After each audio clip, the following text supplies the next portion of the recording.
My story is based on a true story, but some of the facts have been changed in order to provide embellishment.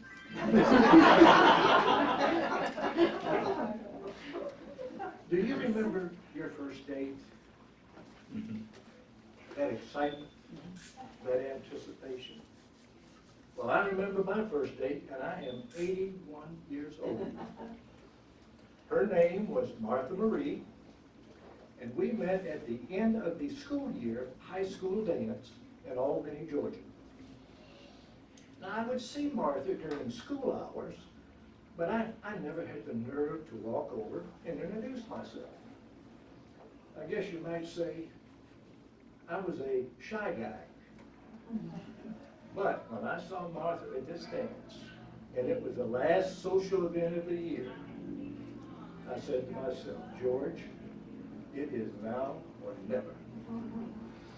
So I stood up straight, cleared my throat,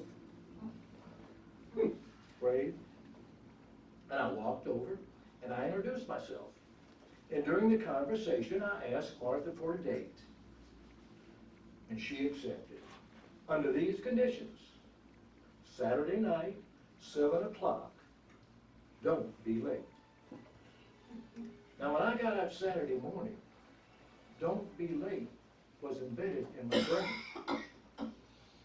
And the first thing I was going to do was to clean my car, spick and span, inside and out, top to bottom.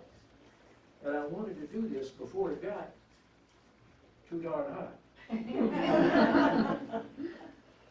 Now, my car was a 9-year-old 1944 4-door faded gray Plymouth sedan, and that gray was faded to the point that the red primer shone through.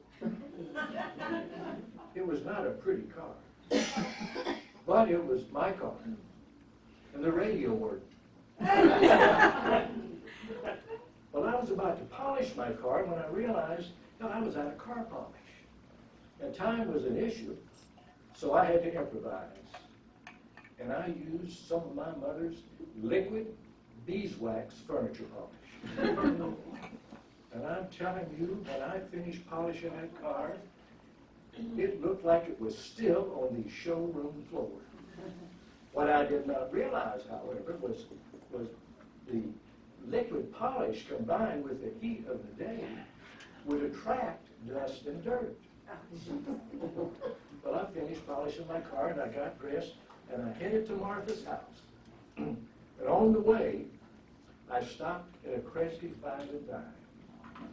And I went inside and I bought this beautiful bouquet of artificial geraniums.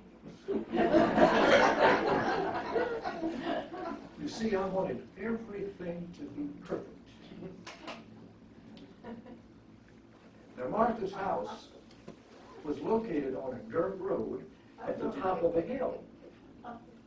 So I drove up to the top of that hill, parked in a spot, and I was so nervous that I left the engine running and I put the car in neutral.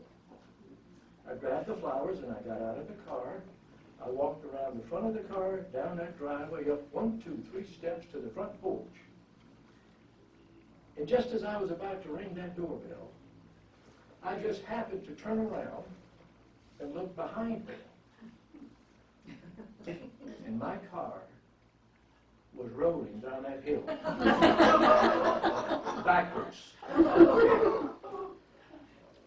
There were cars on either side of the road. There were cars in driveways. And my car looked like a missile on a mission, about to destroy anything in its path. I stood there for a second. I threw those flowers up in the air.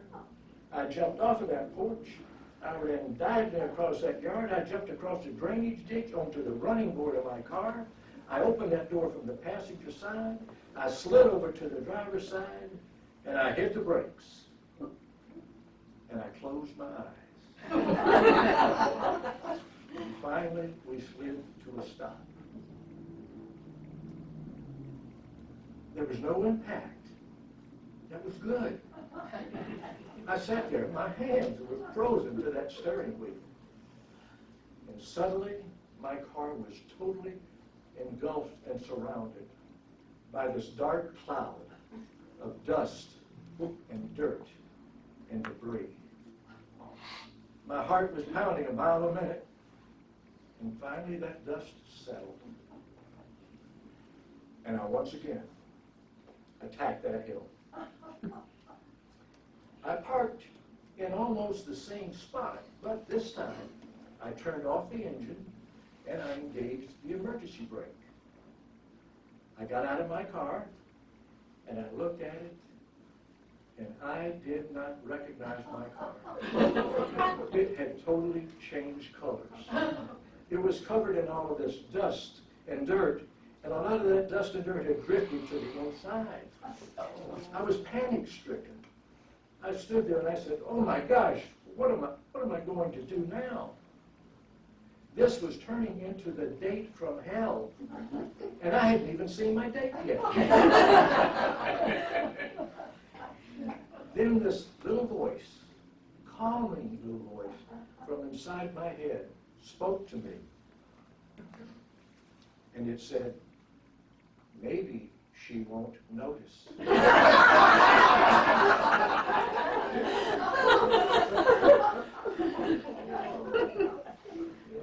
Well, I took that same path up to that front porch. I picked up what was left of those flowers, dusted myself off a little bit, and this time I rang the doorbell, fully expecting to be greeted by this pretty young lady with these hazel eyes and shoulder-length brown hair, dressed like a movie star. Instead, I was greeted by a matronly woman with her hair in curls, her shawl around her shoulders, horn-rimmed glasses sitting on the tip of her nose, with a cigarette dangling from her lips. And she looked down at me, and she said, yes, young man, may I help you? I said, yes, ma'am. I am here to pick up Martha for our date. But she looked somewhat taken aback. She took a deep drag off of that cigarette. She blew that smoke in my face. She flipped that butt, and she said, young man, there's no one here by that name. But I can be ready in 5 minutes. I stood there. I was horrified. I couldn't believe what I just heard. Hell, I was at the wrong house. I turned around. I jumped off of that porch. I ran straight across that yard onto the running board of my car. I opened that door from the passenger side. I slid over to the driver's side. I started that engine. I disengaged that emergency brake. I put the pedal to the metal, and I never looked back. Needless to say, my first date was my last date with my first date.